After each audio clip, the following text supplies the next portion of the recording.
All right, let's go. Time to rewind the clock for this deep dive. We're going back to the 80s to unpack how the NBA went from, well, mostly an American thing to a global phenomenon. Yeah, I mean, it's really wild when you think about it. It wasn't just like, oh, basketball's cool, everyone loves it now. It's a story about like sharp leadership, making bold moves, and like riding this wave of, cultural trends that were like happening all over the world. So for this one, we're using NBA Global Expansion, the 1980s, to guide us. And get this, dude, ready for this? The very first NBA game actually had an international player. I had no idea. That's right, yeah. November 1st, 1946. Hank Biasotti, he was Italian-Canadian, played for the Toronto Huskies. Shows you that, like, even from the get-go, the NBA had a little bit of that international flavor. Yay. Huh. So those roots, they were there from the beginning. But it wasn't until the 70s that the league really started, dipping their toes into the international waters. They played these exhibition games in Israel, China, even the Philippines. But, like, these weren't just, like, fun little friendlies, but they were Yeah. more than that. Oh, for sure. Way more. These games were strategic, man. A way to see like how much interest there was out there. Start building up that global fan base. I see, like a testing the waters kind of thing. Ah. Feeling out the global audience. Exactly. And there's this one game, the Washington Bullets against Maccabi Tel Aviv in '78 that like really stands out. Kind of a turning point. Okay, why that game in particular? What happened? The Bullets, an NBA team, mind you, lost. Lost to Maccabi Tel Aviv. It was a wake-up call, showed everyone, hey, there's serious talent outside the U.S. It was like a glimpse into the future. The global competition that was Right, coming. whoa, this isn't just us bringing basketball to the world. We're getting to step up our game. Exactly. And then, boom, the '80s hit, and things really explode. The NBA's got their eyes on three big markets, China, Europe, and Japan. But they weren't just going to, use the same playbook for each one, right? Right, different strategies for different places. Yeah, Makes sense. totally. Each market was unique, so they had to adapt. Let's start with China. David Stern, he was the commissioner then, made this like really gutsy move, decided to give away free NBA content to China Central Television, CCTV. Oh, free.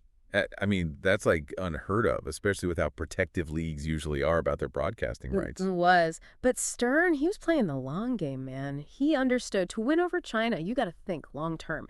Introduce the NBA to this massive audience, cultivate a whole new generation of fans, and you look at where the NBA is in China today, it's unbelievable. Totally. It's huge over there. And hey, remember those exhibition games we were talking about? Yeah. Guess who was the first NBA team to play in China? The Washington Bullets, 1979. Two games, one against the Chinese national team, the other against the Bay Rockets. Huge moment. Really solidified that early bond with China.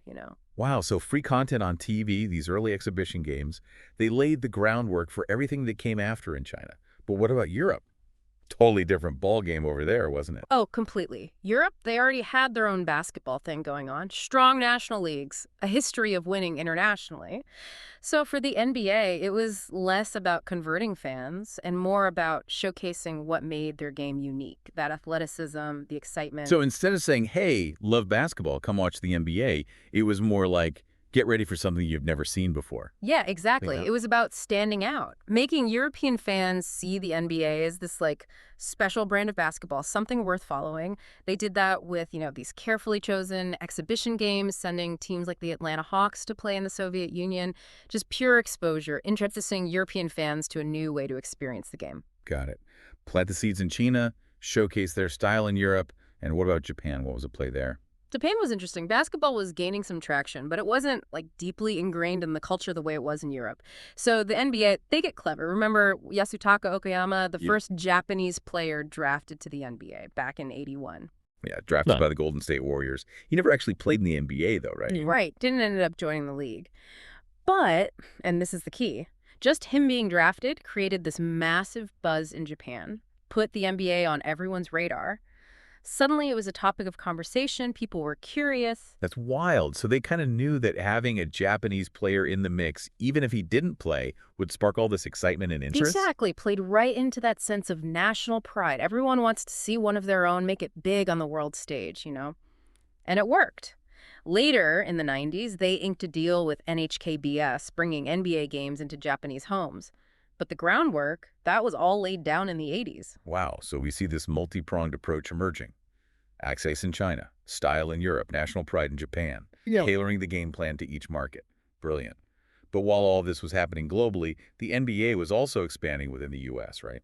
Oh, yeah, definitely. The late 80s, you had the Charlotte Hornets, the Miami Heat, the Minnesota Timberwolves, the Orlando Magic, all these new teams popping up. And it wasn't just about having more teams, it was about, like, capturing new audiences, spreading the love for basketball across the country. So playing a double game, Yeah, going global, and making sure their home base was strong. exactly. Two birds, one stone. But let's be real, none of this would happen without some serious star power.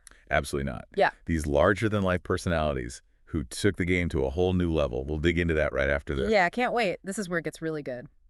All right, so we're back, diving deep into how the NBA exploded in the 80s. And before we went to break, we were talking about like all the expansion, both globally and in the U.S.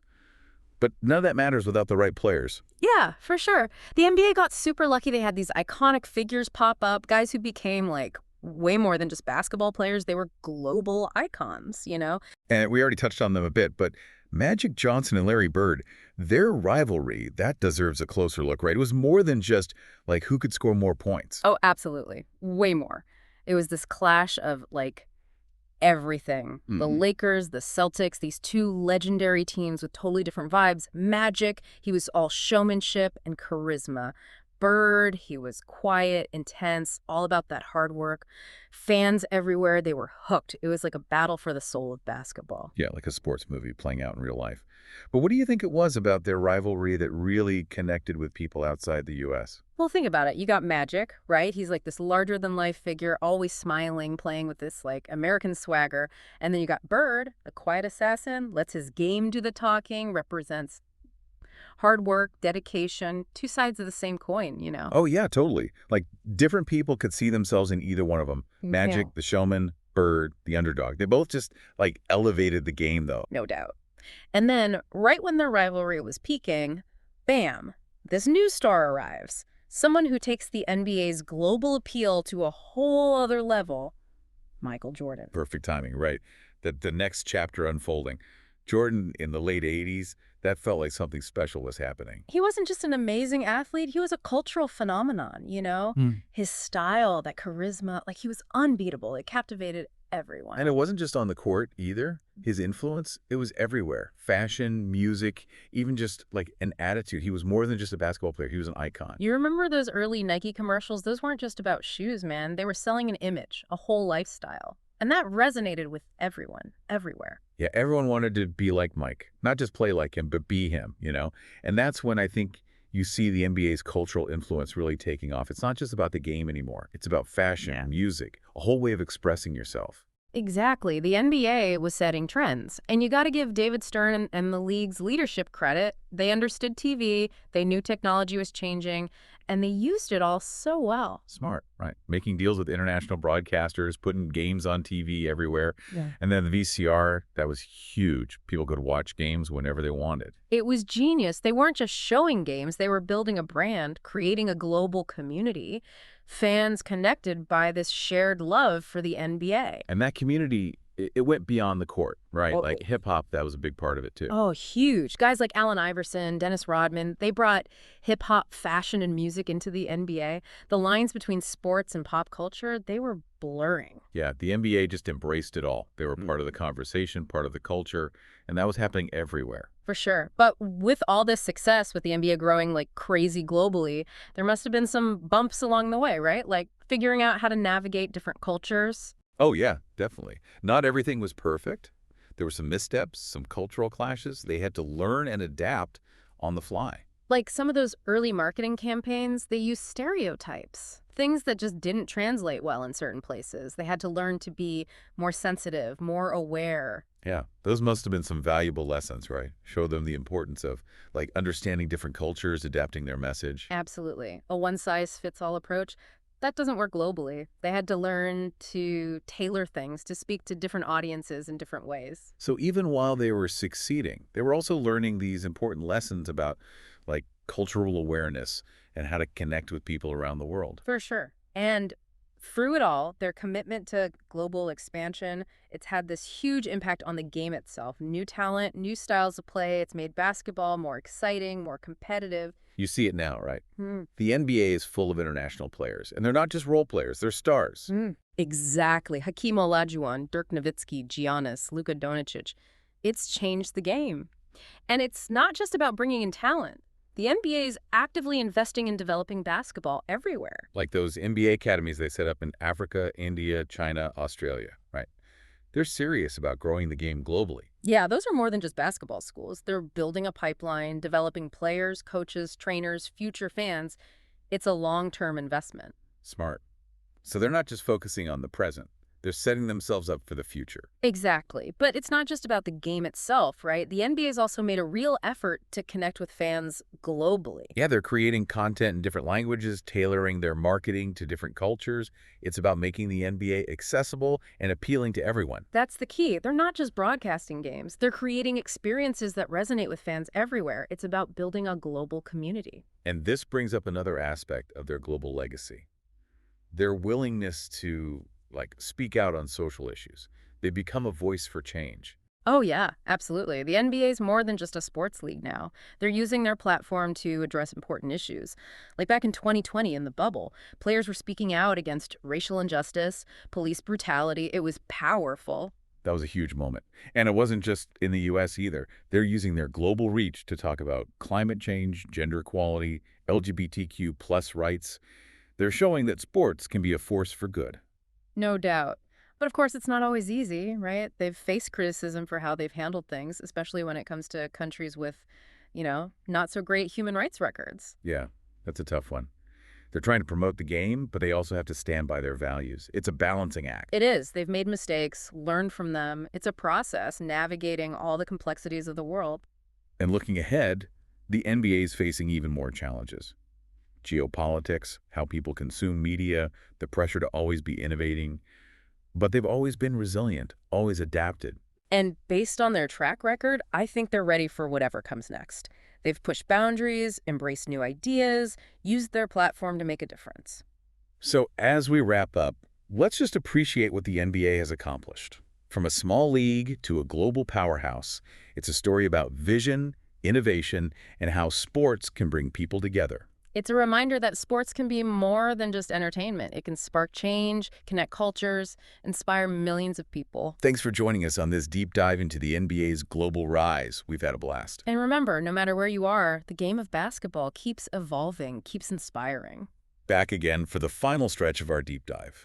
It's pretty amazing how, those early moves in the 80s really set the stage for the global NBA we see today. Yeah, totally. Shows you how important it is to, have a vision and be willing to adapt. They didn't just, dump the game on the world. They got involved, connected with different cultures, built a real community. We talked about, all the international players in the NBA, but it's more than just having them on rosters, right? It's like they've changed how the game is played. Oh, yeah, for sure. Guys like Giannis, Jokic, Embiid, they're not just, good players. They're superstars. And they're changing what it means to be great in the NBA. And their style, how they play, it's different. You can see their backgrounds, their international experience coming through. Absolutely. It brings a whole new flavor to the league. But the NBA is not just, sitting back and scouting for talent. They're actively building up basketball around the world. Yeah, like with those NBA academies they have. Africa, India, China, Australia. They're not messing around. Those academies, they're a big deal. It's not just about, teaching kids how to shoot hoops. It's about developing the whole basketball ecosystem. Players, coaches, trainers, even fans. It's a long-term plan. Smart move. They're setting the foundation for the future of the game. But it's not just about, the players in the future. The NBA is also putting a lot of effort into connecting with fans globally. Yeah, they're creating content in different languages, adjusting their marketing for different cultures, making sure the NBA is accessible to everyone. So it's like localized experience is not just a one-size-fits-all approach. Exactly. They want everyone to feel like they're a part of it. And, we got to talk about their social activism, too. They're using their platform to speak out on important issues. Yeah, that's been a big part of their story lately. They're not afraid to take a stand. Like back in 2020, the bubble. Players were speaking out against racial injustice, police brutality. It was a powerful moment. And it wasn't just in the U.S. They're talking about climate change, gender equality, LGBTQ plus rights. They're showing that the NBA stands for something. It's more than just basketball. They're trying to make a difference. Of course, they haven't always gotten it right. They've been criticized for some of their partnerships, especially with countries that, don't have the best human rights records. It's a tough spot to be in, right? Balancing business with, Yeah. like, moral obligations. It's a learning process. For sure. They're figuring it out as they go. And looking ahead, there's even more challenges coming. Global politics, how people watch stuff, the pressure to keep innovating. But they've always been able to adapt. Yeah, they've shown they can handle it. They've pushed boundaries, embraced new ideas, used their influence to do good. So yeah, as we wrap this up, it's pretty wild to think about how far the NBA has come. From a small league to this global powerhouse. It's a testament to, vision, innovation, and how sports can unite people. And more than that, it shows that sports can be more than just a game. It can be a force for change, a way to connect cultures, a source of inspiration. So thanks for hanging out with us on this deep dive. It's been a blast exploring the NBA's journey. Absolutely. And remember, no matter where you are in the world, basketball still got that power to connect us, to inspire us. Keep watching, keep playing. And that's a wrap for this deep dive. We'll catch you next time.